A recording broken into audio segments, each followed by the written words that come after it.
From the guy that got shipped to China to another one who ruined his career even after joining the greatest team in the history of the NBA, today we bring you guys the players who lost their careers after getting traded. And first up, we got Kemba Walker and his early career heroics. How many of you remember him honestly? Don't tell me you guys forgot about him. Dude was in the All-Star League and was one of the most explosive and shifty point guards in basketball. During his 8 seasons with the Hornets, he became arguably the best player in franchise history and recorded the most points and 3-point field goals in Charlotte history, as well as 3 All-Star appearances and the only All-NBA team selection of his career in 2019, averaging 25.6 PPG, 5.9 APG, and 1.2 SPG. Jesus, that is some record. He must be wondering why is he being mentioned here, but things fall apart and they did. Since getting traded from Boston, the dude hasn't played more than 45 games in a season and averaged just 19 PPG, falling off even further in the 2022 season. Most people take forward steps, but Walker is consistently going downhill.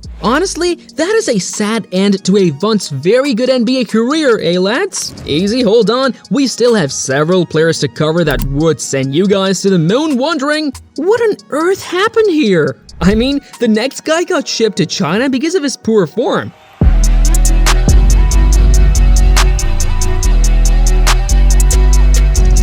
You guys see that? That is how good he was. During the 2000s and 2010s, Smith was one of the most electrifying and best forwards in the game and played 9 seasons with the Atlanta Hawks, averaging over 18 PPG and 8 RPG at his peak. Although he never reached an All-Star status, he helped the Hawks reach 6 playoffs in 9 seasons and was pivotal to the team.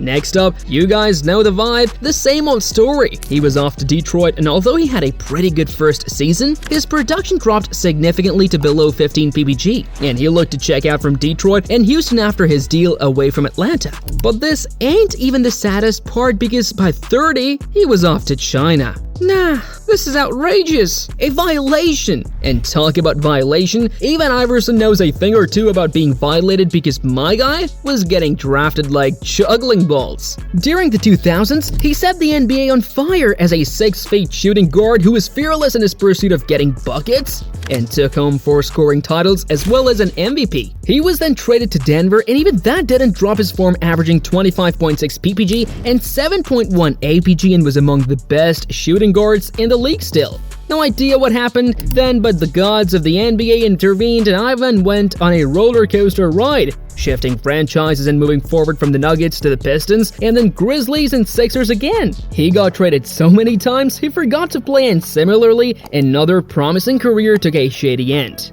That is sad. But what is more sad is when you see a promising player lose everything within a single season, as Westbrook did. How insane of a dip did this lad had? He was an MVP, averaged a triple-double for an entire season more than once, and became one of the game's best point guards with the Thunders, and carried this form at the Washington Wizards, where he averaged 22.2 PPG, 11.5 RPG, and led the NBA in assists with 11.7 APG. What happened next was a dream of so many players, but Russell had to pay a big price for it. My guy got traded to the Los Angeles Lakers. Fairy tale move now? For most people, this would be fairy tale, but it just wasn't meant to be for Westbrook.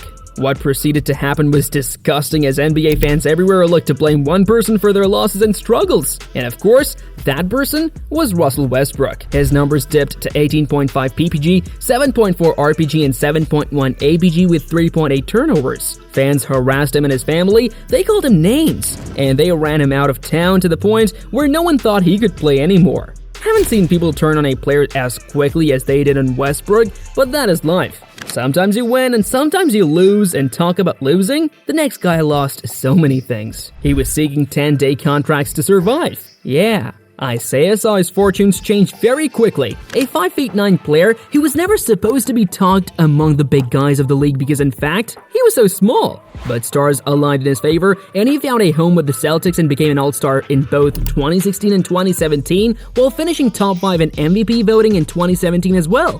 While averaging 28.9 PPG and 5.9 APG, Thomas gave the Celtics everything he had, including playing through his sister's tragic death and playing through a hip injury that would later cost him more than one playoff series. But then something weird happened. loyalties changed and the Celtics decided to trade Thomas to Cleveland in a deal that delivered them Kyrie Irving. From this point on, Thomas's career was never the same. He would average just 15.2 PPG the following season and 12.2 PPG in 40 games with the Wizards in 2020. But Thomas is not alone. Something similar happened with Deron Williams. He was among the top point guards in the 2000s and was an automatic double-double as far as scoring and assists go, leading the Jazz to some of their best seasons since the Malone days. Williams averaged 17.3 PPG and 9.1 APG in his 6 seasons with the Jazz, and earned 3 All-Star selections as well as 2 All-NBA selections before requesting out of Utah to compete for a championship. Looking back, I bet he would regret this decision more than anyone. The lad had the choice to either go to New Jersey to play with the Nets or back home to Dallas to play with the Mavericks. He was sent to the Nets during the 2011 season, which is ironic considering the Mavericks became NBA champions that season.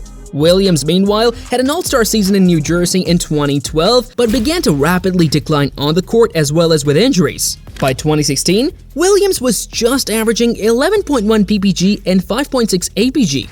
Brooklyn was not successful in their hunt for a championship, and neither did Williams impart any sort of influence at that time. And now that we're talking about influence, I don't think an NBA trade has influenced a player like it influenced Dwight Howard. During the 2010s, Dwight was at his peak and was one of the best players in the game. He led the Magic on numerous deep playoff runs and even led them to the finals in 2009. He earned 3 Defensive Player of the Year awards as well as 8 All-NBA team selections on top of it. Only one thing was missing from his trophy cabinet, and he wanted it so badly that he ruined his career after it. Asking to be traded, he was shipped to the Lakers in the 2012 offseason, joining Kobe Bryant and Steve Nash for what was supposed to be one of the most unstoppable lineups ever. However, after one season and a first-round exit, Howard was traded again to the Rockets, where the steady decline continued until he began to become a backup center at a rapid pace. Although he finally got his hands on the tile, it was too little. Too late, as he was shipped off to Taiwan to kill the remainder of whatever was left of his career.